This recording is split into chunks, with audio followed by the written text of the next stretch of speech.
Hi, football fans. It's your boy Swami D here to present our 2023 NFL Draft Preview. Some of you may know me as Darius Dale, aka Skipper, founder and CEO of 42 Macro. But before I got into finance, into the wonderful world of macro risk management, my first passion in life was scouting the NFL draft. As I fell in love with the process, the projection, the all the intrigue around it, and of course, obviously, it's the emotional aspect as well, watching these young men see their dreams come true right before our very eyes. So it's always been something that I've really been, a big fan of, and I just want to share that passion with you guys today. So without further delay, let's just get started. So just a quick disclaimer before we get going. I know we got plenty of European friends across the world, down in South America as well. Just want to remind you guys that football is not soccer. When we say football in this presentation, we're talking about actual football, not the game you get rewarded for pretending to be hurt. But anyway, so let's just review. We put out one of these previews rather, last year in anticipation of the 2022 draft. So let's just review kind of where we were and kind of give ourselves a little bit of a grade, because that's what this business is about. It's about acknowledging your mistakes, getting better from those, and ultimately just picking the right players. So reviewing our 2022 review in terms of our stock up, what we mean by stock up, what we're saying is that we are higher on the player relative to the consensus big board. Something in our visual, our scouting process suggests that this player is probably going to have more success than the consensus believes they're going to have. And conversely, our stock down category is the opposite is true, where we are just, we just don't see it with particular players, certainly not relative to where the consensus has them in terms of the ranking. So last year we had Jamison Williams, who was the consensus 13th best player overall. We actually had him at number one, the best player in the draft last year. Would have taken him number one overall if I was an NFL GM. Unfortunately, injuries, kind of delayed his season. He's got some more unfortunate news with this gambling thing going on, but it's only a 6-game suspension. And I think when he comes back from that 6 games, the whole NFL is going to be very fearful for this guy. So anyway, he kind of went right around his consensus big board. The PFF grade was not actionable, or NA, because he didn't play enough to qualify for a grade. Shifting to our number 2 stock up guy was Jermaine Johnson, the edge defender from Florida State. The consensus big board had him at 11th. We had him at 5th overall. He got drafted. He kind of slid in the draft. There's some character concerns kind of issue that came out kind of late in the process, and it caused him to fall down draft boards. But when he was on the field, he was productive. PFF grade of 72. That's pretty much, right around kind of your average starting defensive end. He was actually a little bit above average, ranked 38th among 91 qualifying edge defenders last year as a rookie. So clearly already in the top third of performers at his position. So that's off to a great start. So it's going to look like that was a steal in the draft, I think, by the end of this year. And then lastly, Malik Willis from Liberty was our 6th best player last year. Consensus big board had him at 14 overall heading into the draft. He actually slid pretty substantially in the draft to all the way down to the 3rd round, was the 86th pick. Didn't play much, but when he did play, particularly in the regular season, because he looked like a steal in the preseason. But again, that's against non-starters in the NFL. During the regular season, the issues that the processing issues really came home to roost, and ultimately he was benched for like an NFL journeyman couch guy. What was his name? Josh Dobbs, who was kind of sitting on the couch a couple of weeks prior to getting inserted to the Titans lineup. So looks like I may have been wrong on that. I'll hold out hope for at least another year. I want to see if this guy wants to compete and ultimately earn his right to be the starting quarterback down there in Tennessee. Stock down actually had a lot more success with our stock down picks. Start with our friend Trayvon Walker, who was the consensus 5th best player overall. We had an early round 2 grade on him. He actually got drafted 1st overall last year. Obviously, it was a shocker to some, not a shocker to most, in terms of some of the leaks and reports that came out before the draft. But ultimately, we just didn't see it. Obviously, he's one of the freakiest athletes in human history. It's like the LeBron James playing defensive end. But the reality is he's not very good at football. And the grade shows. I mean, the guy started pretty much the whole season for the Jacksonville Jaguars and earned a PFF grade of 58. That's number 90 of 91 qualifying edge defenders. There's only one edge defender in the NFL last year that was worse than Trayvon Walker was. So I think our early round 2 grade relative to that 1st overall draft position is, kind of looking good. sitting pretty there. Some guys are just great athletes and just, are decent football players and just never really, kind of have the ability to put it all together and don't take to coaching well. And that's kind of what we saw with Trayvon Walker. He's still got a high ceiling here, but I'm not so sure based on what we saw on film last year that he's ever going to scratch the surface of that, kind of reach that ceiling from in terms of his potential. Trevor Penning, the offensive tackle for Northern Iowa, consensus big board had him at 18th overall. We had him in a mid second round grade. Guy just gives up his chest way too much in pass pro. He actually got drafted right around his grade, his consensus big board at 19th overall. Unfortunately, got hurt, so didn't get to see much of him. He didn't qualify for a PFF grade last year. But again, all the issues and all the issues that we saw last year, I think they're going to come home to roost unless he's been really working on his hand placement and his technique this offseason. And then lastly, Ike Ekwonu, offensive tackle for North Carolina State, because it's a big board, had him with 3rd overall. We had a mid first round grade on him. He ultimately got drafted 6th overall by the Carolina Panthers. PFF grade 65. He's the 47th best out of 81 qualifying tackles. So kind of middle of the pack, a little bit worse than middle of the pack from that perspective. And the issues that we saw with Ike Ekwonu, because the guy's a demon in the run game. I mean, he can reach out and get and move people. The problem in the pass game, he just sets too soft an edge. And I'm actually learned from one of my big mistakes here over the long term in recent years. Alex Leatherwood is a guy that I was pretty high on a few years ago. And ultimately his problem with giving up a soft edge, I thought that was something you can correct with just better angles in your kick set, et cetera. And, kind of put getting the midpoint of your body on the defender. And that's just clearly something that some folks just struggle with in terms of, the speed and the timing and the angles associated with, getting into proper pass pro sets. So we'll see if Ike Ekwonu can clean that up. Obviously the guy's got a ton of tools. But sometimes the tools don't turn into a beautiful home. You can have as many tools as you want, but if you don't know what you're doing when you're underneath the hood of a car, the engine's probably not going to run very well. So anyway, without further delay, let's just get into our 2022 preview. So we got a stock up here. We have 4 players in our stock up here, only 2 players in our stock down. We actually let me just take a step back and explain kind of our general thoughts and sentiments around this draft class. I've heard that it's not a good draft class. Consistently, I've heard that it's lacking in blue chip talent, and we also heard that this is going to be kind of all hell's going to break loose tonight and tomorrow night because again, folks are so many players are clustered together, so no one really knows is this guy going to go bottom of the first or top of the second, bottom of the second? Is there's so many guys clustered together.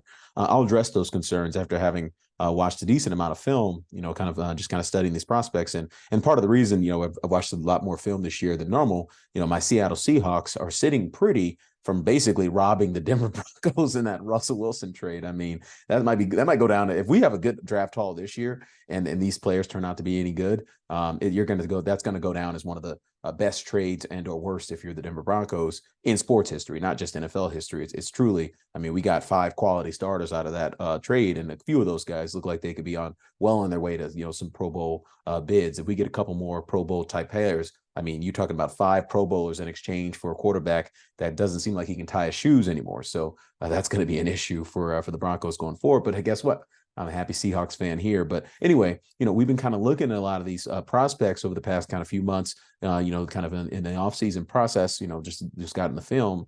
And I disagree with, a couple of these characterizations. So it's true. There's not a lot of blue chip talent in this draft. You're pretty much going to run out of blue chip talent right around pick 8 or 9. In most years, you'll run out of blue chip talent around pick 15 or 16.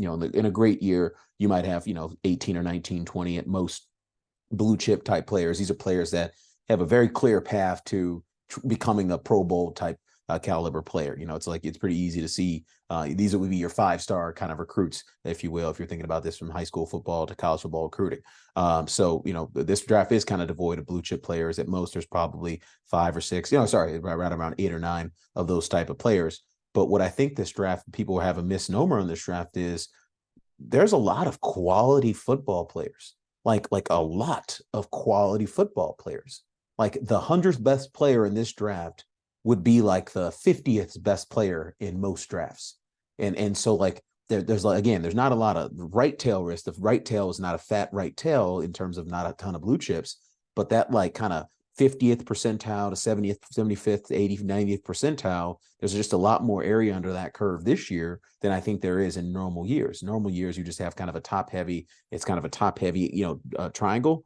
This is more of a kind of a very upside down triangle, if you will, not much in terms of talent. So not much in terms of talent, once you get past kind of the mid, kind of mid third round, late third round, you're probably not going to get, you're really not hoping for starters there. Once you get in the third round, I think every team in the third round will be looking for decent, quality starter, day one starters on their football team in this draft. Now, again, it's not a lot of guys who are probably going to make a ton of Pro Bowls, but you don't build your roster with, 53 Pro Bowl guys. You build your roster with 5, 6, 7, 8 Pro Bowl guys and a bunch of guys who are, better than average at their positions, who are giving you quality reps and quality wins on a snap by snap and game by game basis. This is how you get into the playoffs and start winning playoff football games. And obviously, if you want to win NFC, AFC championship games, obviously, if you want to win the Super Bowl, you're going to need a few more of those Pro Bowlers, and they need to be led by a quality, high-end, caliber quarterback. So, that's the formula to winning in the NFL. No different than the formula to winning in basketball is, a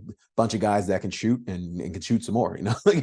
We figured that out, and the NFL has certainly figured it out as well. But I just want to share my quick thoughts on the draft from that perspective. So without further delay, let's just get into my favorite prospects and my, sort of some guys I'm lower on relative to the street, relative to consensus. So I'll start with Nolan Smith. We're gonna unpack each of these players individually, but the consensus big board has him at 17th. I have him all the way up in the 5 to 10 range. I think he's a much better football player than he's getting credit for. I think the concerns about his size are very, underrated or overrated. Will McDonald, the fourth edge out of Iowa State. The consensus big board has him at the top of the second round. There's only 31 picks this year. It's our friend Stephen Ross got knocked for tampering. Shout out to the Dolphins who are having actually, I don't know if I should say that. I don't know anything NFL. Anyway, Swami D, that's myself. I have him in round one, kind of in the 10 to 20 range. I think he's a much better football player than your traditional kind of top of the second round draft pick. When we're going to put on some film on this guy, you're going to see what I'm talking about. And BJ Ojulari, edge at LSU, is another guy that I'm much higher on than the street. Swami D, we got him at 20 in the 20 to 32 range of the first round. They're talking about second round, 48 is the consensus big board. You don't get pass rushers like BJ Ojulari in the second round. In the second round, you get guys that either freak athletes that haven't put it all together yet with football, or you get guys that are just elite football players that maybe, kind of having a step slow or a little bit too short, guys who just don't, can't put it all together from an athletic profile perspective. And I just don't get it with BJ Ojulari. I see it all with him, and he's a very young guy. I think he's only 20 or 21 years old. So I think the NFL is going to be wrong on this consensus big board ranking there. We got Cody Mock, interior O-line out of North Dakota State, FCS North Dakota State. I played at an FCS level, so I know a little thing or two about that.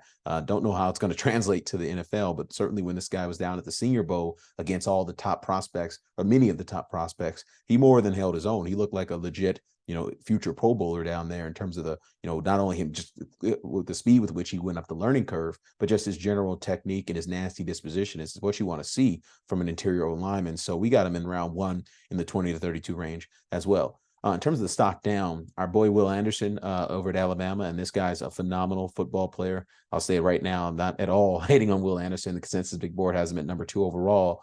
But when I pop on the tape, I don't see like top of the NFL draft edge rusher, like the guy, and obviously there's not a Myles Garrett or Nick Bosa or, there's not those guys every year, or even like an Aiden Hutchinson, who's a notch below those guys. You're not going to find those type of guys every year. But if you're a number 2 overall edge rusher, you need to be at least as good as Aiden Hutchinson, or certainly, right there with them or slightly below him. But, I think there's a clear gap between Will Anderson and Aiden Hutchinson. Whereas I don't think there's a clear gap between Nolan Smith and Aiden Hutchinson. And certainly I don't think there's a big gap between Will McDonald, BJ Ojulari, and Will Anderson. The big gap there, from my perspective, between Will McDonald and BJ Ojulari and Will Anderson, for the edge from Alabama, is Will Anderson is an elite run defender. Like, he is as good as it gets for being, an undersized edge rusher. He's only 240-something pounds, but he plays the game like he's a 265-pound end with some strong hands. And so you can stack and shed and get off blocks. And so he's going to be a really good football player. I just don't know that he has the elite pass rush repertoire and explosiveness as an athlete to justify being like a top 5 pick at an edge defender, which is what you want to see as a top 5 pick as an edge defender. I mean, it's kind of the same thing I said about Trayvon Walker last year. It's like, I don't see it. How in the hell is this guy into the top 5 if he's not putting it all together in college? And then lastly, Lucas Van Ness is a guy who shot up the draft boards during the draft process, tested really well at the combine. Ironically, didn't start at Iowa. Now, I think that's probably some senior laden stuff, going in terms of how Iowa chooses to run its program, because he was, when I put on the film, he's obviously the best player on in terms of down lineman at Iowa, but I just don't know that, like, I don't see elite NFL football player yet. And granted, he's a sophomore, hasn't started a game yet. He's played a ton of games. Obviously, he's stat sheet stuffer down there. But I think he's a developmental prospect in the same way that Trayvon Walker is. Now, could Trayvon Walker and Lucas Van Ness 2 or 3 years from now be kind of Pro Bowl caliber players? Sure, they have that athletic profile, and if you coach it out of them, you can get it out of them. But the problem is, you don't always get to coach it out of them. There a lot of times guys just don't take to coaching, and some guys are just not that going to be not that good at football. Football is a very skilled sport. It doesn't look like that when you're watching it on TV, but when you put on the tape, and we're going to put on some tape, there's every single tiny little detail is the difference between getting knocked on your ass or making the play. I mean, literally, I put my hand here or I put my hand here. I step with this angle or step with that angle. All this little tiny detail. Some guys just don't put it together, and they don't feel those angles. They don't see the pressure. The peripheral vision is just not as good. There's all these different reasons. Some guys don't have the flexibility to to do certain things, and there's all these different little things that prevent people from reaching their ceiling. But just one thing I will say is I hope all these kids reach their ceiling. It's a really fun process. That part of the process of projecting them, watching them grow as players and people is really fun from my perspective. So let's just get into it. So start with Nolan Smith here. So again, I'm very high on Nolan Smith. He's a twitchy athlete. He's got rare ability to cross the face of blockers. He's extremely slippery. He does not stay blocked. He's an elite run defender despite being undersized. The dude's an absolute freak that's already really good at football, yet he's somehow still scratching the surface of his potential. He's an unquestioned team leader at 2-time defending national champion Georgia Bulldogs, which is a team that is amidst a historic run of studs getting drafted early, particularly on the defensive side of the ball, which he played. So that means a lot to me because, as a former football player, we in the locker room always look up to the best players. I was certainly one of the best players on my team senior year. You get looked up to if you're one of the best players. It's just the mere fact that the Georgia football program with all these freaks and all these studs look up to him. To me, that's a big sign about his character and his, kind of his preparation. From a con perspective, his size, he's only like 238 pounds. I think he'll probably get up to 245 on the high end, 250, but he'll probably play around 245 throughout his career. Guy's already yoked up, so it's not like he's going to be able to add too much more muscle. That may factor into durability concerns. He did tear his pec last year. The guy's got like ridiculous play strength. Like you talk about Will Anderson stonewalling tackles that are 50, 60, 70 pounds heavier than him. This guy just shuts you down. Nobody moves this guy I've never seen anything like it. Certainly from his in terms of size. Like he kind of reminds me of like Sean Merriman in terms of his ability to just stop the edge. Actually, no.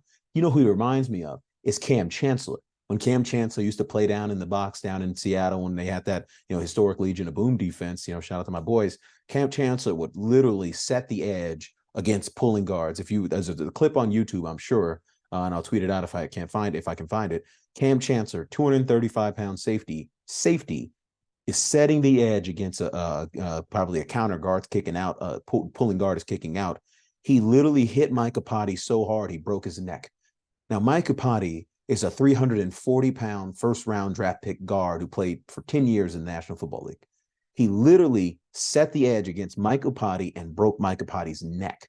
When I'm talking about like rare ability to just stonewall defenders, strong hands, like you just can't move this guy it doesn't make any sense given how small he is relative to the bigger, offensive lineman. This is what I'm talking about. Like I've never seen anything like it. But maybe he's like almost too strong for his own good. Guy, obviously you tear your pectoral muscle and bicep muscle in a football game. You're obviously using them quite ferociously. He might be a little bit light in the butt to consistently convert speed to power against NFL tackles. And again, it's just physics. Like football is a game of physics. Is angles, physics. It's everything. It's football at its core. It's chess with some of the world's best athletes. with many of the world's best athletes when you're talking about the NFL level. Obviously, you got the DK Metcalfs of the world. You got this guy who's running basically the same speed, not too much heavier. This guy, I think his best scheme will be in an attacking scheme, like a Philadelphia Eagles, San Francisco 49ers, the old school. Think about the Tampa Bay Buccaneers back in the day when they had like Simeon Rice, Booger McFarland, and obviously a Hall of Famer Warren Sapp. That's the kind of scheme you need to be in. Just go get that. Go get after quarterback.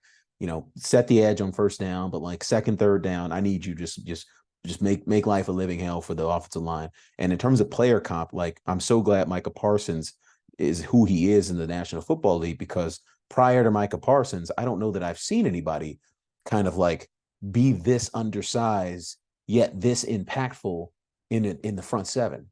Usually guys that are this undersized are kind of like, we can't really play on every down because they're going to target you in the run game. But Micah Parsons is so fast and so violent that you don't even want to target him in the run game because he just messes the play up. He'll blow the play up. And that's what Nolan Smith looks like on film. So let's just let's get into some film here from our friend Nolan Smith. This is one of my favorite part of the programs. Yeah, here we go. Look, so let's just start this over. Let's start this over. Watch him here. Just cross. Look at this. The tackle didn't touch him. Look at this. Look how he just jumps across face. He crosses face like no one I've ever seen. Look at him. Just beats the arms of the tackle. He just he gets across people's face. Look at that. Crossed another face. You cannot stay in front of him. Look at this. These people don't want him to cross their face, by the way. These are big time college football tackles who don't want to get beat on the block. And he just runs right by them. I mean, it's rare ability, man. It's rare ability. And look at this closing speed. That 4.3840 shows up on film. This is freaky. Where you going, dude? Get out of here. Look at him. Look at he just runs right, crosses everyone's face. It's freaky. It's just this. He looks like Micah Parsons. I don't understand how he's consensus big board in the teens. Micah Parsons, I think, got drafted 11 overall because he had character concerns. This kid has the exact opposite of character. Oh no! Oh no! Watch this rep. Watch this rep. Watch this rep. Oh no! Oh boy! That's going to cost you in film on Sunday. That poor tackle. But you see what I mean when I'm talking about this guy. He would need more size if he didn't have this quickness, because he wouldn't be able to just get across people's faces and get around them as quickly. He can just jump step right across people like an elite running back. I mean, he looks like an elite running back when he's crossing face like that and jump cutting. It's just I've been doing this for 20 some years, man. The only other person I've seen do this at this size is Micah Parsons. And he's one of the best football players in the NFL. He's on a historic career trajectory, first couple years in the league. So I think this Nolan Smith kid, when this draft is said and done, after end of year one, and he's healthy, if everybody's healthy, I think we'll be talking about him as certainly one of the top 2 or 3 players in this draft, quarterbacks included. So we'll keep it moving here. All right. So next man up is Will McDonald IV. So pros, he's got rare get off and bend around the edge. He's got advanced hand usage to complement his legit speed threat. He'll be a sack artist on day one. Like, he knows what he's doing when it comes to the pass rush game. When you watch his tape, it consistently looks like he's moving at a much faster speed than everyone else in the trenches. Kind of like what Nolan Smith is. It's like he's a blur. Like the tackles who block Will McDonald and Nolan Smith always wind up like turned around watching the game happen because the guy just blew right by him. And like, these are legit big time tackles, many of whom will be drafted. You play tackle at Oklahoma, you're probably going to be an NFL draft prospect, if not a draft, NFL draftee. And you're playing tackle at Auburn, you're playing tackle in the SEC. You're going to be someone who gets kicked around of the draft. You might not be someone who makes it, but you're certainly going to be someone that on the NFL's radar. And the fact that these guys are moving just in a way that makes these guys look like they're like trying to catch a fruit fly, like a fly or a bug. That's what it looks like on film, and it's rare. It's very rare. From a cons perspective, he's a one-trick pony. He's going to need to master his speed rush arsenal because he's not going through anybody at the next level. I mean, just look at this guy. He looks like a wide receiver rushing the passer. I mean, obviously he's got the edge already on this guy. This guy's feet is when your knees are going like that, you're toast. If your knee is not under your base, your butt, you're already, the rep is already lost. He probably got a sack on this play. I can already tell you. But he's going to be a liability in the run game. You know, he doesn't have the hand strength, the core strength, the anger, the just the rare power that Nolan Smith has. Again, Will Anderson Jr. Not quite on Nolan Smith's level, but also has, you know, some pretty rare power for someone kind of who's undersized in the 240 something pound range, 250 pound range. That's kind of where all these guys are. I think they'll all kind of play 5-10 pounds heavier over the course of their career. You know, get them in an NFL training facility working all year round. You know, they'll probably put on 5-10 pounds at most, but you're not talking about putting on 20 pounds that these guys, you know, for these guys. I don't even know that it would do them any good because speed is such a big component of their game. So in terms of fair value, and by the way, for those of you who are not too familiar with football, a wide 5 is if you're playing outside shade of the offensive tackle. You know, then there's of a weak offensive tackle, so no tight end on the next to him. 6 technique is head up over the tight end, and wide 9 is outside the tight end, or outside, very outside, completely a full body outside of the tackle, and you're not actually shaded up on him. So basically giving him the best path to the quarterback from a speed rusher's perspective. You don't want him in a 4 technique or a 4-eye, which is head up on the tackle or on the tackle's inside shoulder. You know, you don't want to mix him up. He played a lot of that at Iowa State, and I have no freaking clue why, because if you put this guy in one of these positions, this guy would have had 10 times or at least twice as many sacks and quarterback pressures as he probably did. So let's just get into the film. All right, Mr. McDonald, what do you got for us? Make me prove me right here. All right, first play, just dip right around the corner. Look at him. The tackle barely got a hand on him. Just this is a Big 12 offensive tackle. This is not a high school or Division III offensive tackle. Look at him. Look at him. That subtle move. You saw that? So let's go back and watch that. That's subtle. That's Michael Bennett stuff right here. That stops the tackle's feet, creates a soft edge, and gets to the quarterback, gets the ball out. I mean, this is rare stuff. You know, you can stop a tackle's feet, and this is where we talk about speed to power. The reason the tackle's feet stop a lot of times is because they don't want to get put on their butt by somebody who's coming at them with a bunch of force and a bunch of anger. You know, football, like I said, football is it's a physics game. But, you know, he can stop a tackle's feet just by the threat of taking the inside, because he can cross face so aggressively. You know, one other thing I want to call out about him is he hustles, man. Every time I watch him, he's going to the football, going after the football. Doesn't, you know, he's getting double teamed, but he spins out of it and gets to the football, gets to the quarterback, gets the ball out after being double teamed. You know, here's another rep. You see that subtle, you know, that subtle threat, that little inside head nod. You know, this is elite advanced stuff. They don't, you know, a lot of guys, they just never are ever going to be able to do this because there's too much in their brain. That little subtle head nod keeps the tackle's feet where they are, as opposed to panicking and getting back to where this guy's going, which is the edge. He can get an edge. I think he gets an edge when he doesn't even stop the feet. Look at this. He can get an edge when he doesn't even stop the feet. Watch this. Top of the play. Boom. Already bending at 4.5 yards. At 4.5 yards deep, he's bending the edge. That's Von Miller stuff. That's so few people in the world in NFL history can run the arc at 4.5 yards. Most guys are 6-7 yards down, getting pushed behind the quarterback, and then see your next rep. Getting rope. That's called running the arc when you're off the tackle. That's called running the arc. But guess what? The tackle tried to run him on the arc, and guess what? He has the bend to get underneath the tackle's arms. You see that? The bend and the lower body strength to not get pushed behind the quarterback. Right here. Boom. He could have gone there. A lot of guys who can't bend and don't have that kind of speed and flexibility, they go, see you next play. And no, but he can just bend it. It's so consistent how early he bends in these reps. I'm telling you, like, there's not that many guys in the NFL right now that bend like this. Hassan Reddick, Von Miller, Myles Garrett. There's a few others, but it's not a list that I would say has more than 10 names on it. So the mere fact that he can do this already, and he's, you know, playing out of position half the time at like 4-eye in this defense, I think he's gonna make a team very proud if they can get over his size concerns, because I mean, at the end of the day, the modern NFL is about the pass game, and it's about playing quarterback well and beating up on quarterbacks, and that's how you win championships. Anyway, so let's keep it moving to our friend BJ Ojulari here. So from a pros perspective, he's very advanced pass rush repertoire for such a young player. I mentioned I think he's only like 20 or 21 years old.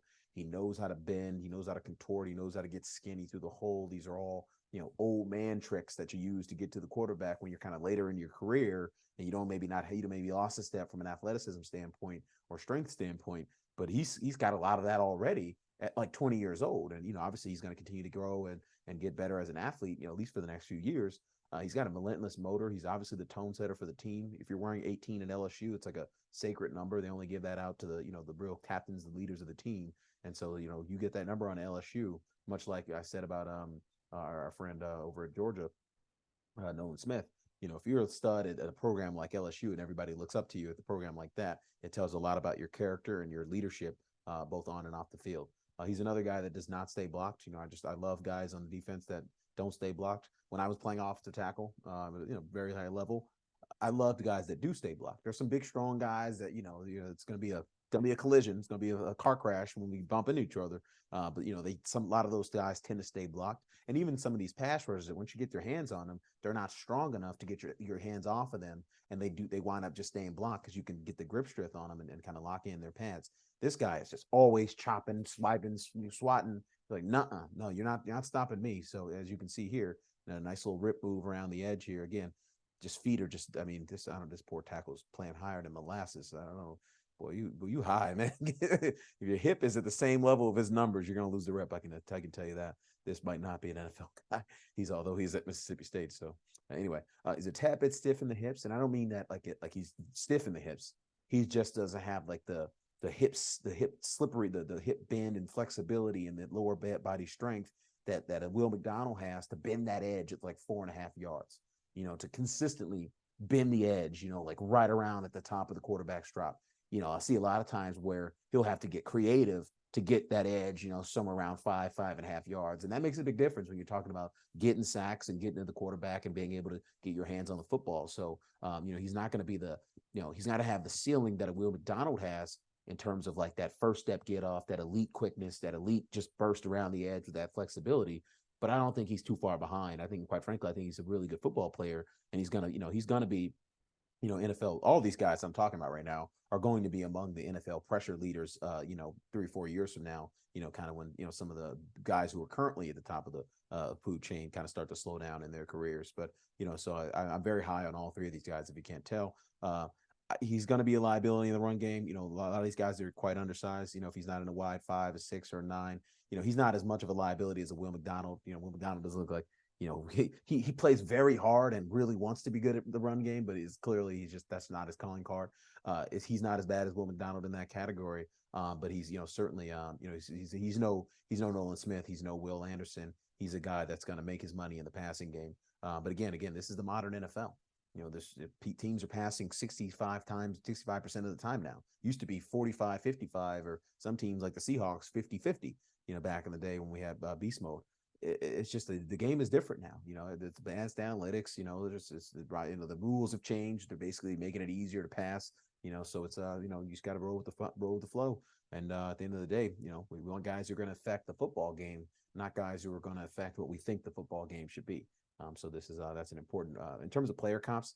Robert Mathis comes to mind when I think about this guy. Now, a lot of guys don't think too highly of Robert Mathis, but when I think about Robert Mathis, I think about, Dwight Freeney, Robert Mathis, that Colts defense, just attacking, getting after quarterbacks. Everyone knows Dwight Freeney. He's a Hall of Famer.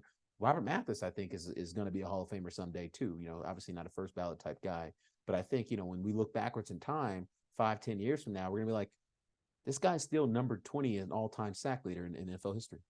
Not Dwight Freeney, Robert Mathis. I think Dwight Freeney is probably in top 10, but Robert Mathis is number 20 in all-time sack leads in history. And so he just reminds me of somebody who he's undersized, but he just knows how to not stay blocked and has this advanced pass rush repertoire. So let's pop some film in and kind of see what it looks like here. So let's start it early. And by the way, just one quick thing I want to highlight. So when you see these statistics like this, 5 sacks. That doesn't sound like a lot. No one cares. I think the NFL finally has figured out that sacks is not the thing. I mean, the media has it. The media is so stupid about this stuff. Oh, he's got 10 sacks, or he's got 8 sacks, or he's got 13 sacks. Oh, the Eagles had so many sacks. It's not about sacks. It's about pressuring the quarterback on a down after down basis. So much about a sack has very little to do with you as a pass rusher. You as a pass rusher, all you can do is beat the guy who's trying to block you, or beat the couple of guys that are trying to block you. If you're Aaron Donald, beat all 3 of the guys who are tasked with blocking you. But the reality is, it's getting to the quarterback, making the quarterback uncomfortable, making him move, making him drop his eyes to you as opposed to keeping his eyes downfield, and ultimately speeding up his mental process so that the entire passing game is off rhythm. He's moving on from, read 1 to read 2, has split second too soon, right before read 1 was about to come open. That's what a good pass rush is supposed to do. Obviously, if there's a 2-3-step drop, or it's a swing pass to the flat, or, it's a quick game, there's nothing you can do as a pass rusher because the quarterback's going to get the ball out before any human being can get there. That's just what it is. So when you see something like 5 sacks going forward, for those of you who aren't into the advanced analytics community, you disregard it. It's about pressures and your pressure rate, pass rush win percentage, true pass rush win percentage, which your pass rush wins against, a real true, 5-step drop, 7-step drop type pass sets, which you almost never see in college, but you see 20, 30 times a game in the NFL. So, these pass rushers are going to be more valuable at the NFL level than they were even in college. So anyway, I'll get into the film here. This is our man, BJ Ojulari. Look at him. Look at him. See, you watch this subtleness. He gets deep and recognizes the tackle is bailing to make sure he doesn't get beat around the edge, and just the ability to just stop on a dime and cut right in there without even getting the tackle didn't get a hand on him. Man, that's an Alabama tackle who's probably going to be drafted in the first 3 rounds of the draft next year. And he just blew right by him, across his face. For starters, he had the tackle on rails, on skates, running backwards because he was fearing for his life around the edge. So that's telling you he's got the legit speed to scare, future NFL offensive tackles. Here's another rep. Oh, this is probably the rep we were showing earlier on the picture. Look at him. Beats the double team around the edge. Relentless, wouldn't give it up. Watch this. This is absurd. Watch this from the end zone angle. Watch this from the end zone angle. Just jumps, cuts across the face, that arm over. There's no chance. I mean, that's what you notice with all these guys. Watch the guard on this play. All these guys, they beat him so quickly that these people wind up watching the football game. Like he's getting hurt watching the football game because he's got beat so quickly that he's now just, all right, I don't have anything to do now. That's elite stuff, man. This isn't, you see a lot of guys get sacks with second effort. Somebody just flushes the quarterback, and, like a Trey Henderson is a guy I think of like that. And there's nothing wrong with Trey Henderson as a good football player. But, it's like there's 2 type of guys who are getting sacks. There's the Myles Garrett, who just beats the hell out of the guy and gets to the quarterback immediately. And then there's the Trey Henderson, when the Myles Garretts of the world beats the hell out of the guy, flushes the quarterback, and then you slide off the block, and you're strong, and you can stack and shed and get off the block.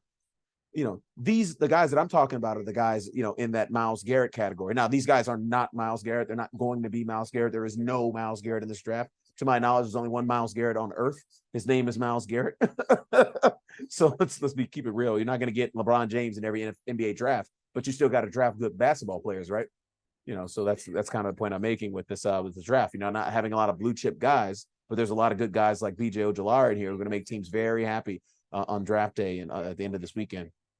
Let's get a couple more reps in, because I like watching this tape. He's got a lot of stuff. He's got a lot of slipperiness, a lot of juice. I hate when they have highlights that is like the guy wasn't blocked. It's not a highlight. It's a low light for the other team. These aren't highlights. What's going on? Show me something. Here we go. Yeah, let's see something. All right, here we go. Getting off the block in the run game, making the tackle. Again, these are boring highlights. Here we go. Looks like he beat the tackle here. Yep. And see, look, coming around the edge, slaps the tackle's hands down, and just like the tackle has no chance. If you're moving that way and he's coming around the edge, you have no chance to recover. No one, even NFL tackles, don't have a chance to recover there on this guy. He has a ghost move that I want to show. It's you see what I mean by the he's not quite Will McDonald. Will McDonald gets that edge a lot sooner. He kind of has to get, creative to get around the edge there, slapping the hand around it. But again, this is elite stuff. It's just not as elite as a Will McDonald. Let's see.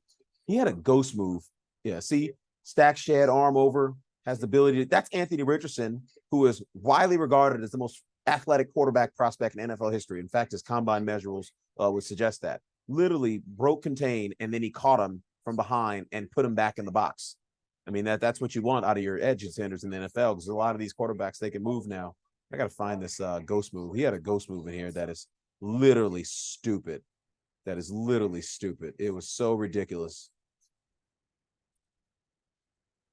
Where's this ghost move?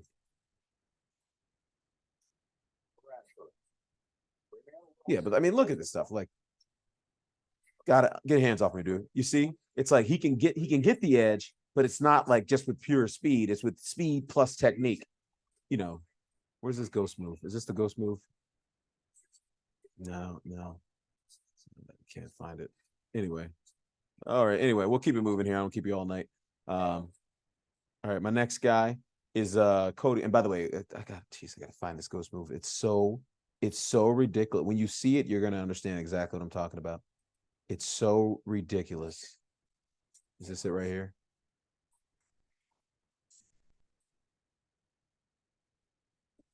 Sorry to drag you on this journey with me, but it's literally this is not the ghost move I'm referring to, but he converts it into a ghost move. This in terms of getting off the block, he just slaps the tackle's hands down. Oh, they don't show it. They don't show it. Anyway, well, I'll find it and tweet it out. But it's just the only person I've seen consistently execute a ghost move in the National Football League is Von Miller. Now, I'm not saying he's going to be able to consistently execute it, because it's one of the hardest things in sports to do. You basically have to run full speed while being 2 feet off the ground, with your entire body 2 feet off the ground. It sounds impossible, right? There's not that many people on earth that could even attempt to do it without falling on their faces. And he did it. It was so clean. Tackle didn't know what to do with his hands, was falling over. I got to find that. I wish it was in that highlight tape. But anyway, let's keep it moving here. So big fan of B.J. Ojulari, big fan of Will McDonald IV, obviously huge fan of Nolan Smith. I think all these guys are going to be A-plus pass rushers at the next level. Maybe not next year. I think Nolan Smith will be, because he just so toolsy. I think Will McDonald will be. In fact, I think all these guys are going to be, kind of B-plus, A-minus pass rushers at the next level next year. I think Nolan Smith probably has upside to A-plus already, based on what we've seen our friend down in Dallas do, our buddy Micah Parsons do, just coming on, bursting on the scene with all that athleticism in the front seven. Keeping it moving, Cody Mauch. When I see his film, all I can think of is Mortal Kombat. Finish him. Look at this dude, by the way. Doesn't he look like an O-lineman, interior O-lineman that just wants to finish people? It's tremendous hand placement. He's, low man wins, low hands win. He waits. He's patient with his hands. They're coming from depth. A lot of guys, their hands come from out here, and they're grabby, and it's a slower process. I mean, think about it.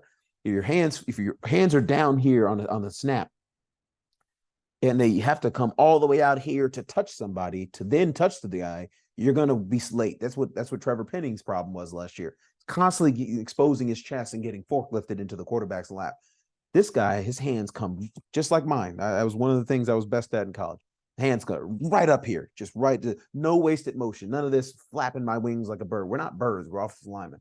He's got an excellent anchor against the bull rush. He keeps his head back. He limits the effectiveness of counters. You can keep your head back and pass pro. You don't have to put everything into that to stop the bull rush. Then you don't have to worry about getting the push pull, the pull, the tug and rip, and all that stuff. Like, you can keep your head back, keep your weight back, keep your base back, because you're balanced and you're strong enough to do that. He's got a rare ability to hit second level landmarks in the run game. This guy, he played tackle in North Dakota State. He's not going to play tackle in the NFL. I don't think he has the length. But again, I think this guy is going to be a phenomenal interior lineman. Could be one of the best centers in the NFL. I think he's going to be one of the best guards in the NFL if you move him there as well. He's not the strongest guy. He's going to struggle against the run stuffing DTs, particularly on base blocks.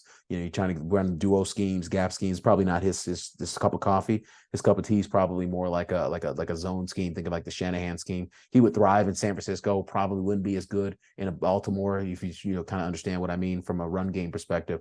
He obviously dominated the FCS level, but I mean, as someone who played in the FCS, I can tell you there's a steep learning curve against NFL speed, NFL power, and NFL speed to power, because that's the number one thing you got to deal with if you're playing, particularly if you're playing tackle. It's you don't have to worry about speed to power at guard or center, but at tackle, at tackle, the guys are just further away from you, and they're freakier athletes.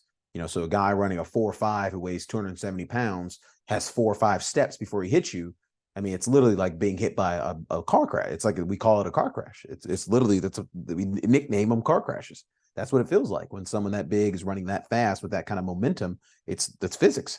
So that kind of stuff, that's legit. But he's not gonna have to worry about that at guard in the NFL. The game is played in a phone booth. It's much closer. These guys don't have as much time to build up that momentum. You can get your hands on them much quicker. You're a lot closer to them and to the line.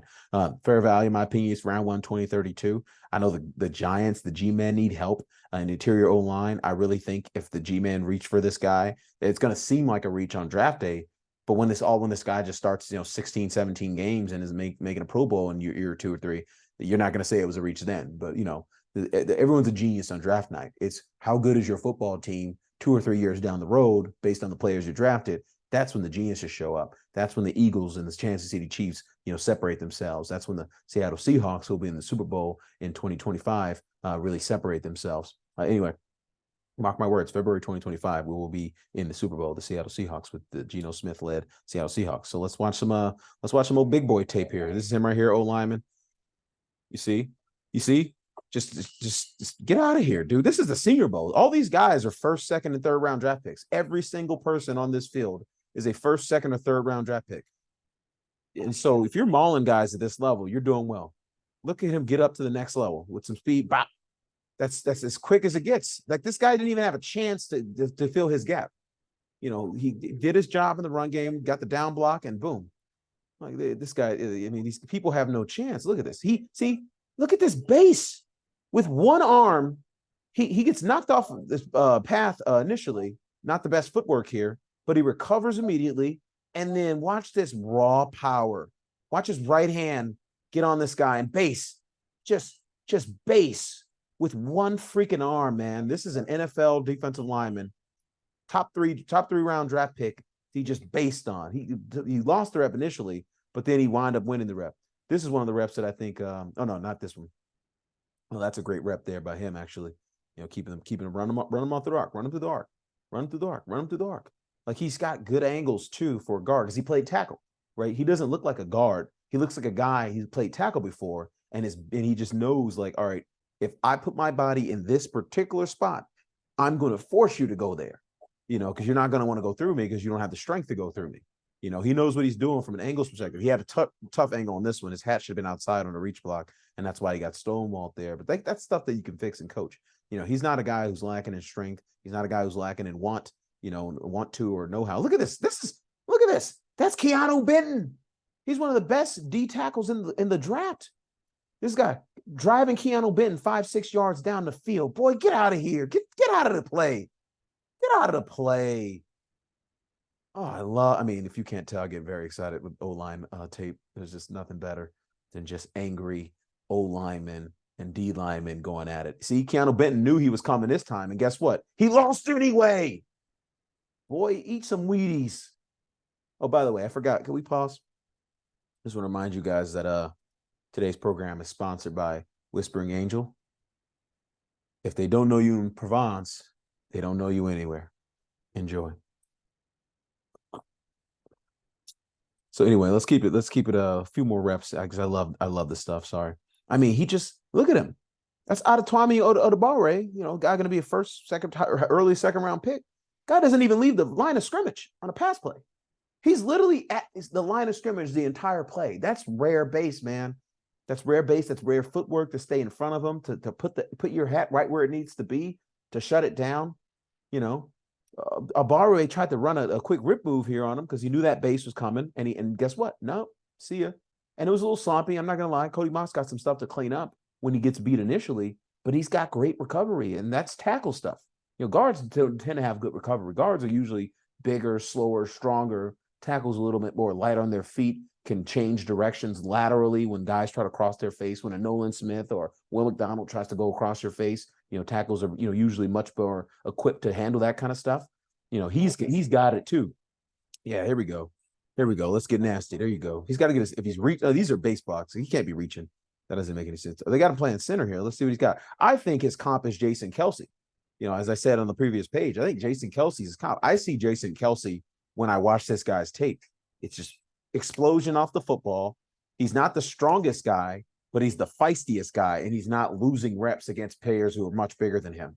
And I think if you put him at center, he's going to be an all-pro center without question. I think he's definitely a Pro Bowl guard. I think he's a first team. When Jason Kelsey retires, he's the first team all-pro center, in my opinion. So you're going to get a good football player, whoever drafts him, preferably in the first round, because I wouldn't wait too long. Anyway, all right, let's get into the sad part of the program. And again, these kids are about to have their dreams and come true tonight, so I'm really proud of them and very happy for them and wish them all the best. But it's just much like investing is a business about being right. It's not a business about making everybody happy. And this is a guy, Will Anderson Jr., who we've all seen on TV. Alabama's been one of these dominant programs. He's been the dominant player on defense at this dominant program. He's number 2 at Alabama, an all-time sack leader behind the late, great Derek Thomas, one of the best football players of all time. But this kid is not Derek Thomas. I mean, just like it was remarkable that they even had the gumption on television to compare him to Derek Thomas. Have you seen Derek Thomas play football? I mean, Derek Thomas and Lawrence Taylor were kind of neck and neck for a while. You know what I mean? Like, these are 2 of the best football players of all time. This is not Will Anderson's not at that elite level, but he is a really damn good football player. I want to make that very clear. Like, he's as technically polished as any college prospect you'll ever see. He can win with a variety of moves. His ability to counter is off the charts. He's good, not great get off. It is a plus. He's definitely not lacking in get off. It's just not like Will McDonald level. It's not Nolan Smith level. I think he's kind of like in the BJ Ojolari kind of get off range, which is why, these guys need a little bit more technique and polish to get around the edge, to bend that edge than say a Will McDonald or Nolan Smith, who can just literally just like, see you, bud. I'm going to go right around you because I'm actually that fast. You know what I mean? And so that's what I mean. He's a stat sheet stuffer. This guy just knows the football is. He makes so many freaking tackles in the run game, so many freaking tackles for loss, so many. He's, college football sack leader for the last 3 years. Like, he's very, very good football player. My problem is that he's a finished product and he's the potential to make the Pro Bowl as a rookie. I think he probably will make a Pro Bowl as a rookie, but I don't know that he's ever going to make like an all-pro team. And so for how it works, for those who are not familiar, there's 2 conferences in the NFL with 16 teams in each of them. The Pro Bowl is sort of the best in each conference. So there's like, there's basically twice as many people who make the Pro Bowl as there is the all-pro team, which is like everyone in the NFL in one, kind of all-star team. I don't think he'll ever be a top 4 edge in the National Football League, but can he be a top 8 edge in terms of making Pro Bowls? For sure. He's probably already a top 8 edge right now. I just don't know that he's going to get any better than that. That's my fear when I watch his tape. But again, if you're drafting a Pro Bowl football player who's as a rookie, that's a phenomenal return on any NFL draft pick, by the way, because the NFL is horrific at drafting. There's been so many statistical studies. Obviously, Richard Thaler, as a matter of fact, was on with our buddy Med Faber on Med Faber's podcast a few weeks ago, talking about, kind of the NFL draft process and how bad basically NFL teams are, just basically you understanding value in the draft, drafting good football players to begin with, and just basically just having this long history of not being good at what I'm sitting here doing in front of you right now. In fact, they threw out a stat on that podcast that there's the probability of drafting a player that's they did this long statistical study that spanned like 10 plus years or whatever, and they presented it to a bunch of NFL front offices, and the study found that the probability that the NFL teams draft a better player than the player that was immediately drafted after the person that was studied, each interval in the study, is 52%. 52%, which means you're basically a coin flip as an NFL front office executive at drafting a person that is better than the person who gets drafted immediately after the pick you make, which tells you that it's literally a crapshoot. Now, of course, it's a crapshoot. You're projecting guys from different schemes. You're projecting guys in college that the college football is just different than NFL football. It's always going to be a prototypical passing game. These guys on the edge are too freaky. The corners out there are too freaky. The safeties close to space across the field too freaky. The linebackers run too fast, so gaps get closed. Everything is faster in the NFL. And so like you just can't run this bubble gum, just the Oregon Duck Chip Kelly offense nonsense. That's why it didn't work in the NFL. You can't, everything can't be living out in the flats because guys rally to the football and run. The guys in the D line, the D tackles will get out there and make the tackle in the NFL. That's not necessarily the case in college. So a lot more stuff, you can get away with a lot more stuff as an offensive coordinator in college, which is why we saw Cliff Kingsbury down in Arizona really struggle to implement the spread. He's one of the most bright minds in the world at the spread offense, one of the best QBs in the history of the spread offense back when he was at Texas Tech. Obviously, he really knows what he's doing, and he just couldn't get it going, couldn't get it off the ground because guess what? NFL defenders, particularly in the front seven, where it really matters in terms of the short, passing game type stuff, they're just too fast.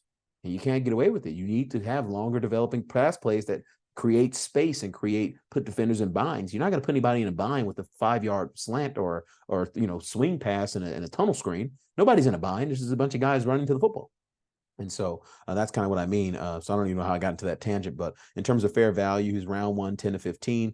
I like him to Max Crosby, right? Like Max Crosby is a guy. In fact, Max Crosby is almost like a perfect comp for him. It's like when you think of the best edge rushers in the National Football League, who do you think of? I mean, it's the who's. It's the Myles Garrett's, it's the TJ Watts, it's the Joey Bosa's and the Nick Bosa's. Those are the guys you think about. There's other guys I'm not probably leaving off the list, but Max Crosby's not far behind. He's in the next tier below, but I guarantee you will never think about Max Crosby when I ask you who the best NFL edge rushers are, even though Max Crosby is a perennial 10-12 sack guy and is widely regarded as one of the best players in the National Football League. He's just not ever going to be in that upper echelon of, freaks who are the first guys to get off the bus. The guys who get off the bus first are usually the freakiest, scariest guys on the team. And, I don't see Will Anderson being the first guy off the bus for every team in the league. He's going to be first off the bus for some of the teams in the league, but not for every team in the league. So let's get into a little bit of his tape. Let's get into a little bit of tape. And by the way, it's good tape. Like he's obviously a great football player. Like he's Will Anderson Jr. This guy's been a 3-time All-American at Alabama. Like he's a really good football player. But you're going to watch a lot of his highlights, and they're not really highlights. They're lowlights for the other team. Like you didn't block 31 on Alabama. He's the best player on the field. Why would you not block him? Of all of the 11 people on the defense to block the guy number 31. He's the one who's the best player. If I'm running a scheme in college, every freaking play I double team this guy because he is that good. He's just not ever going to be Myles Garrett. I don't think his ceiling as a pass rusher is as elite. This is elite. Bidding that edge the way he did there, that was elite. And the reason he got that edge, the reason that edge was so soft, I mean, obviously he's not the best set by the tackle. His tackle's ankle's terrible. He should have gone out and gotten him. You slide back, you're basically allowing him to build up momentum. That's not a good idea. Had lazy hands as well. So it's not a good rep by the tackle. But the reason that was a lazy rep by the tackle is because Will Anderson does have a little pop in his hands, and he can go through you. Just like we saw that rep with Nolan Smith when he put that poor tackle on his behind.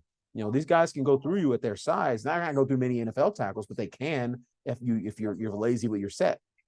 And so again, another low light by Texas. It's not a highlight for Will Anderson.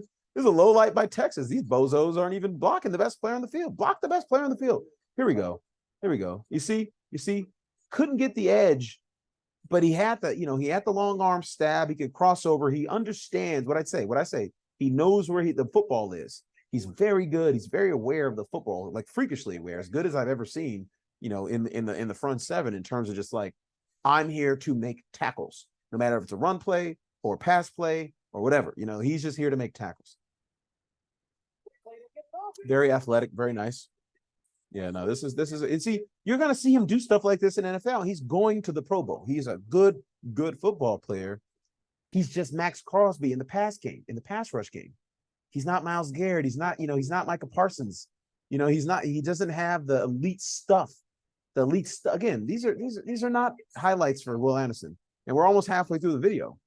Half of the plays in this video are people not blocking him. That, like, if he was as good as they're saying he is, most of the plays in this video would look like Nolan Smith or Will McDonald's plays, where he's just beating the living daylights out of the tackle and getting to the quarterback. And as a matter of fact, deja vu, I actually spoke too soon. The next play is a good example of him beating the crap out of a tackle and getting to the quarterback. Let's put it on right here. Boom. See, jumped across his face. And it's that same old Miss tackle that's getting beat by everybody. Everyone has beat him, boy. I tell you, that's the old tackle. I'm starting. His name is Old Man Ruggs. He's beating him like a big old rug. Oh man, but you see, that's elite. What I just saw there was elite. That was big time. You know, can he do it consistently? I haven't seen him do it consistently in college. I've been watching this guy's highlights and tape for years. I mean, how many Alabama games have we all been forced to watch for the last 3 years? You know, many. And you know, when you watch the tape, you don't see high-end, elite, twitched up juice for days NFL pass rusher. You see elite football player. That's what he is. He's an elite football player. He's like a B plus, you know, he's an A- student. Imagine, remember the old SAT where you could get an 800 in both. So if you're as old as I am, the SAT used to come into two forms. You get the verbal and the math, and it was 800 on both sides. There's the high score, and the high score was 1600. You know, if you're elite, obviously you're going to Yale, Harvard. You know, you're getting the 1500 something or 1600. Most people are getting 1600s. To me, Will Anderson's like a guy who gets like 700 in both. You know, he's like equally as good in the pass game and the run game, but he's not like 800 in either. And that's kind of what I'm trying to explain with Will Anderson. Again, it's not to knock the kid. I think he's a Pro Bowl player. I just don't think he's a first team or second team all pro player. He might be able to make it second team. I hope he makes me wrong because he's a fun guy. He's obviously team captain Alabama. He's a good leader. He seems like a real good kid. So I'm actively rooting against myself. I want to see him make a couple of all pro teams and shut me up. But for now, I don't see it. I'm pretty good. By the way, let me run down my rap sheet here. I texted my friends the first two after the second series of LSU's first game in 2020, and I said Joe Burrow is as good as any prospect that I've seen. After the second series of their first game, I was like, I've been scouting quarterbacks for 20 years. I've seen Andrew Luck. I've given that same grade to Andrew Luck. I've given that same grade to Russell Wilson coming out. This is coming out of the college process. And I gave the same grade after two series of watching Joe Burrow's first game as a senior and said, no, this guy, he's got it. He's got it. So I'll take some credit for that. Said Aaron Donald was the best player in that draft in 2014. A lot of guys had him in kind of the mid-teens. They were under concerns about his size and everything else.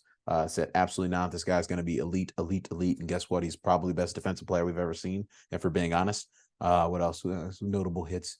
Here we go. Bobby Wagner. Nailed Bobby Wagner. I tend to wind up scouting a lot of guys Seahawks draft after the fact. What else? I'm trying to think. Justin Herbert nailed that. A lot of guys were really there's a lot of revisionist history about Justin Herbert, by the way. I mean, everyone loves Justin Herbert now, but they didn't love Justin Herbert in that draft process. The Chargers loved him, but not everyone else loved him. The Dolphins drafted Tua, for God's sakes, over Justin Herbert. That was dumb. And I knew it was dumb at the time. What else? I mean, I've had a lot. I mean, I've been doing this for 20 years, so you can name a player and I can tell you what my grade was coming out of him, assuming he was a first roundish type player because I don't have time to scout 7-rounders. I have a day job and I'm pretty good at that day job. Anyway, last prospect we'll talk about is Lucas Van Ness, and we'll let you go after this. He's got rare power. He's a real bull in a china shop. No, but seriously, you don't want this dude ramming his helmet, into your chest. He will put people on there. But I mean, look at this dude. Looks like the Incredible Hulk. Like if this guy comes off the edge with some real momentum and puts that helmet in your chest, and you're Trevor Penning and you got your hands out wide like you're flying like a bird like Nelly Furtado, you're going to wind up on the ground. Your butt cheeks are going to kiss grass. And he's going to make some dudes kiss grass who aren't ready for that power. He's already an elite run defender. From a Khan's perspective, he's raw. He's going to need some time to develop. He's as raw as hell. This guy didn't even start in college. He's just coming out as a redshirt sophomore. He's got stiff hips. Doesn't have the best change of direction. Like he's not going to threaten the edge against even average tackles. Like if you have stiff hips, that running that arc, you can't run full speed or in a circle. You basically, to get that arc that Will McDonald had at 4.5 yards, you need to be running a very fast speed, not just full speed, but a very fast speed at a circle. That you have the hip flexibility to do that and turn those hips. Not only does he not have the speed, he does not have the hip flexibility to even attempt to do that. And, he just not going to be able to do it in the NFL. So I struggle with kind of him playing on the edge consistently. They're going to have to move him around. He's going to be, I think he's like a not 3 tech. I think he can bulk up and be a 3 technique, but to me, he's like a 5 technique and a 3-4 scheme, like the old Steelers 5 techniques. That's kind of like he played like the JJ Watt position. Now this kid is nowhere near JJ Watt.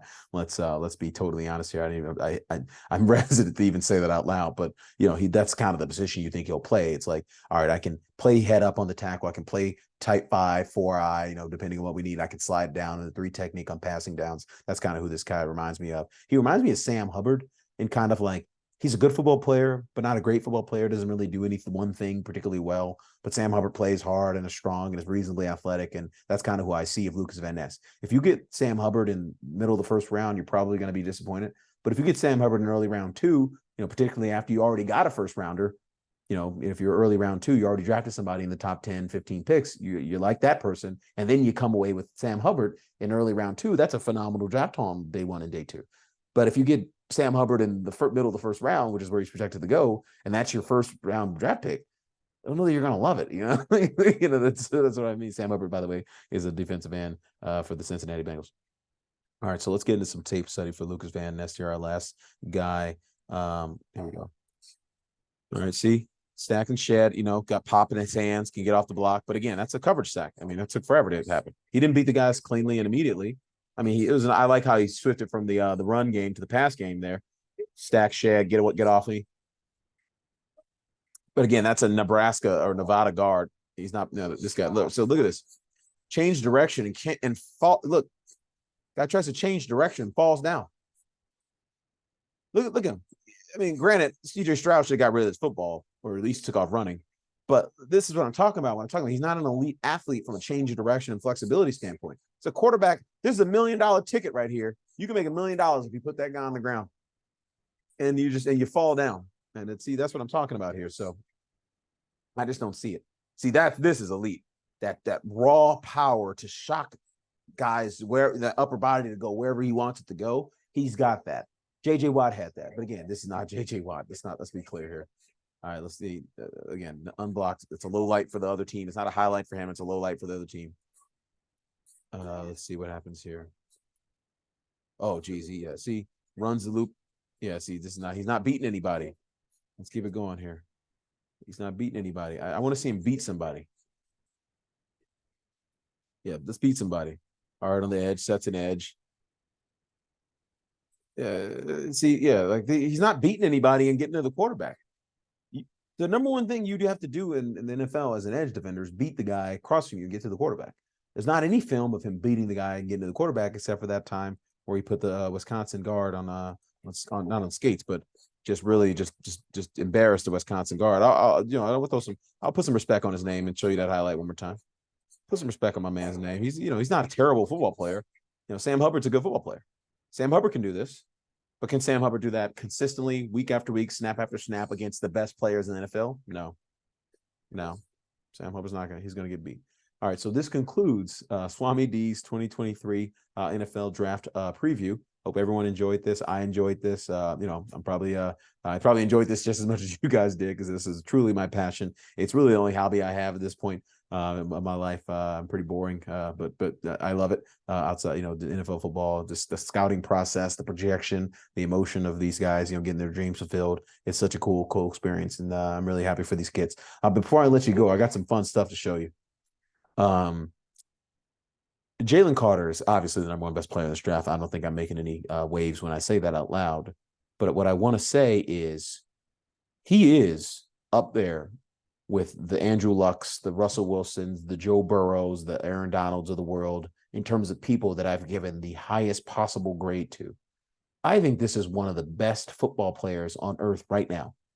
I think he is already one of the top three or four defensive tackles in the National Football League right now and hasn't played a snap. Like, he does things that I don't think I've ever seen in my life. He's the most powerful human being that I've seen play football. Aaron Donald's up there in terms of his raw power, but it's more like, how is a guy that small doing this in terms of power? This is like, no. He's just a big dude and just grown man strengths everyone. Like, it's real, and he's got real burst and elite athleticism, elite change of direction, has great hand use, phenomenal hand placement. Like, it's this guy he's the real deal. I think if he stays healthy and doesn't, get into car crashes and all that nonsense off the field, if we can get him to a good program and put a good program around him and make sure that this kid knows what he's doing, I think this kid's easy first ballot Hall of Famer. It's like when you draft Bruce Smith. You draft Bruce Smith first overall, it's like, all right, 10 years later, 15 years from now, he'll be in the Hall of Fame. And that's how I feel. That's how I felt about Aaron Donald. That's how I felt about Andrew Luck. That's how I felt about Russell Wilson coming out. Obviously, he's really had a nosedive in his career since then. But he's played at a Hall of Fame level for 8 to 10 years. Hopefully he can get back there, but we'll see. Obviously Joe Burrow's probably gonna put a gold jacket on someday. I'm talking about all the guys that I've personally given the highest grades. So I've given a lot of high grades out. Like Nolan Smith got obviously a very high grade for me, but not this tier of grade. I got to show you a play in this film that is something that I've never seen before in college football. This is big time Division I college football. Georgia national champs. Oregon's the number 11 team in the country. And you're going to see something that I know you haven't seen it either because it doesn't happen at this level. I think it's the next play right here. Yeah, watch Jalen Carl on this next play. Oh, right here. Look at this. Yeah, I want you to watch this in slow motion. In fast motion. All right, here we go. I'll point it out. So watch Jalen Carl right here. Watch the guard. I'm speechless. Watch, you got to see this in slow motion. I'm telling you, I've never seen this in all my years since I started playing football as a sophomore in high school. Watch this. Just shoves the guard. This is that's a tackle. This guy's probably 6'6", 325 pounds. And 330 pounds, the guy said. Just threw him to the ground like a small middle school child was running up to a bull on a ranch. That's what it looks like. I've never seen that before. I'm probably never going to see it again. So I want to make sure that everyone else saw that because that's the kind of power and burst and ferocity that this guy plays football with. And there's just not many people in the history of humankind that can do that. So I think this guy's the real deal. If he somehow falls to 5 in Seattle, Pete Carroll doesn't take off his shirt and run a car to the podium like he did with DK Metcalf, I'm going to be very sad. I'm going to be on watch. I'm going to be very close to the ledge this evening if he falls to the Seahawks and we somehow pass on this elite talent. Anyway, this is another thing I want to show. This is a quick one. This is what we call board drills, where it's like you're simulating a run play, but not really. It's kind of simulating like a goal line run play. We're just getting low and low man wins. You got to drive the guy back. And this is in Georgia's practice. He's going against whoever he's going against is probably very good because in how it's organized in practice, you always want the best D lineman going against the best O lineman, second best D lineman going against the second best O lineman, third best, and so on and so forth. Because you always want to be, getting better. Iron sharpens iron. You don't want the best player on your team beating up on the worst player on your team. Then no one's getting better in that scenario. So if he's in a rep on a one-on-one basis, this guy's probably what Georgia thinks is their best O lineman. And watch what happens here. This guy's probably going to be a first-round draft pick. This is probably Broderick Jones, to be honest. Oh, no, it's Trey Hill, whoever Trey Hill is. But, this guy, I guarantee, is probably going to be a first-round draft pick. If you're Georgia's best lineman going against Jalen Carter in practice, you will be a first-round draft pick. So watch what he does to this guy. It's freakish power. It's freaky. Look at this. Look at this. Look at this. Puts him down on his knees and just go. Get out of the drill. Puts him out of the drill. 5 yards out of the replay that out of the drill. Most of these drills, by the way, wind up, this is probably the end of the drill. Like I knocked you back 1 or 2 yards. Because again, you're a grown man, you're getting trained you're eating the same food that I am. We're all big boys and strong men. You're not going to push a man against his will more than 1 or 2 yards backwards. If you push him 5 yards backwards, it's probably because he's not a Division I college football player. This is ridiculous. Get out of the drill, dude. Unbelievable. And then lastly, I want to say something about Tyree Wilson because I have a feeling that he might also wind up on the Seahawks after tonight, depending on how the draft goes with the quarterbacks up top. And I'm very high on this guy, man. He's my number 1 edge, he's my number 2 edge. I think he's got he's going to go higher because he's got more tools and traits than a Nolan Smith, at least on the size side. So in terms of my projections on the board, I got him at 2 to 4. Would I draft him over Nolan Smith? Probably not, because we've seen what Micah Parsons has done in the National Football League, and it's given me confidence that a Nolan Smith can come in and fulfill that role in the front seven for another team. Prior to Micah Parsons, I would take Tyree Wilson over a Nolan Smith as my number 1 edge. But Nolan Smith is my number 1 edge. Again, I have him lower in the rankings because I don't think the NFL has Nolan Smith that high. But I think this guy, he's got it, man. This guy's got it. They both have it. They both have it. And he's kind of just coming into his own. I think he's a 5th-year senior. Played really well last year. Played at an elite level. Played really well in 2021. Played at an elite level in 2022. And like it looks good, man. It looks good. He's kind of another one of these guys playing out of position a lot of times, like playing the 5 technique. Look at this. Look at this power. This tackle just gets ragdolled like a little, I don't want to say little girl because that's mean, but the little boy. He gets told like a little boy. This is a 300-something pound tackle that just gets this guy. See, this is the kind of stuff we didn't see Trayvon Walker do last year. He's got the freak measurables, but he's got the actual football ability to just hands in the chest, disengage right when I need to disengage. And oh, by the way, when I hit you, you go backwards. And this is what I'm talking about with this guy. He's got the length to get there. Look at this play. He's getting blocked, by the way. And his arms are so long. He's got like the longest wingspan, I think, in draft history or something like that. One of them. And still gets the hand on the football. That's a sack, man. Ball's out. That's a sack. Ball's out.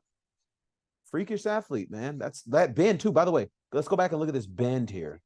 Let's go back and look at this bend, because the bend to get under the guard and just and get that, look at that bend. You see how low he is? Let me freeze frame that. This guy's 6'6". This guy's 6'6". Look how low he gets at 6'6". His whole right here. Boom. This is what I mean when I talk about running the arc. Look how low his knee is to the ground. He's running full speed with his knee to the ground like that. This is what I'm talking about, that bend. Some guys just don't have that flexibility to keep going, that lower body strength to keep going. It's rare. That's why he's getting drafted top of the first round. It's rare. And he's obviously got long enough arms to be, while he's getting run past the arc, still reach that thing out and get mid out and get that hand on that ball, man. This is elite stuff. He's got a couple more reps I'll show before I shut up, because it's this is awesome. This is awesome here. Just like look, he takes tackles on rides. This tackle, let's go back and look where the tackle makes contact. And the tackle has no choice but to get walked backwards, because he's got that raw power. Boom, right here. He's 5 yards from the quarterback right here. Tackle doesn't want him to get any closer. He obviously preferred him to stay there, but he's a real bull in the China shop. He's a bull with a BUL, like a Philly bull in a China shop. It's like, just see ya, bud. See ya, bud. Give me the ball. It's just like, there's not a lot of guys, with this combination of size, combination of freakish, historic length from an arm perspective, can get into your chest and drive you back. If he puts if one arm stabs you, or even 2 arm stabs you, you're toast, because you can't get your arms to his body. So you're the one getting controlled in the process. It's just let's see what he does here. Yeah, see, he just moves people out of the way. This guy doesn't want to be moved out of the way. He just gets moved out of the way because Tyree Wilson's so big and so strong. He's like a Neanderthal playing football. And when you saw, and I'll shut up after this. When you remember watching Nick Bosa's tape, I don't think he's in the Nick Bosa category, but I think he's close. I think he's pretty close. Yeah, I think he's somewhere between Chase Young and Nick Bosa in terms of talent. Chase Young was a better football player coming out of college, but they also at Ohio State, those guys get to rush the passer more. Like, they're basically like playing NFL style defense in Ohio State. This is like a Big 12 style. I don't know what the hell they're doing defense. They're just like trying to create confusion up front in terms of the blocking scheme. But like, when you talk about like Nick Bosa when he was coming out, it just looked like a caveman is playing football. Like, it's like this guy is bigger and stronger and faster than everybody else. So he doesn't even have to be good at football. He's just going to do what he wants. He's like doing what he wants. Nick Bosa was very good at football, though. He's very technically sound. His brother's a very technically sound guy. Joey Bosa taught him the tools of the trade. I think if he gets to a team that has a Joey Bosa or Nick Bosa on him, the sky's the limit for this guy, because he's going to learn some things that allow him to, take that big ball of clay and turn it into, a Hall of Fame type football player. That's the ceiling for this guy if he can put it together. Now, like I said at the beginning of the program, not a lot of guys put it together. So with that, Swami D presenting our 2023 NFL Draft Profile. We'll be back next year and to review all this discussion, and hope you enjoyed that. I'm not going to make a career out of this, but if finance doesn't work out, I will see you at an NFL front office sometime in the future. Cheers.